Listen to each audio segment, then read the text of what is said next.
జంతువులు, పక్షులు పెంచేవాళ్ళు ఒక విషయం గురించి తెలుసుకోండి. మనకి ఈ ఆవులు, గేదెలు, మేకలు, గొర్రెలు, కుక్కలు, ఇల్లుల్లో ఇవి ప్రెగ్నెంట్ కడుపుతో ఉన్నప్పుడు కొంతమంది డాక్టర్ని చెప్పుకొని ఇంజక్షన్లు చేస్తూ ఉన్నారు. ఒకటి గుర్తుపెట్టుకోండి, బీవీఎస్సీ, ఎంవీఎస్సీ, పిహెచ్డి చేసిన వాళ్ళే డాక్టర్లు అన్నమాట.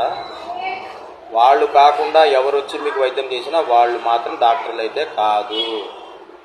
సో ఈ కడుపుతో ఉన్న జంతువులకి మనకి ఆ డాక్టర్లు కాని వాళ్ళు ఏం చేస్తున్నారంటే, ఆ కడుపుతో ఉన్నప్పుడు ఏ పడితే ఆ ఇంజక్షన్లు చేస్తున్నారు. కొన్ని చేయకూడని ఇంజక్షన్లు కూడా వాళ్ళు చేస్తున్నారు. వాటి వల్ల అబార్షన్స్ అవుతున్నాయి. సో మీకేమైనా వైద్యం కావాలంటే కడుపుతో ఉన్న జంతువులకి మీ దగ్గర ఉన్న డాక్టర్ గారిని కలవండి, లేకపోతే డాక్టర్ గారికి కాల్ చేయండి. అంతేలే కానీ ఎవరెవరో వచ్చి ఇంజక్షన్లు చేసినంత మాత్రం వాళ్ళు డాక్టర్లు కారు. ఈ పాయింట్ మీరు గుర్తుపెట్టుకోండి.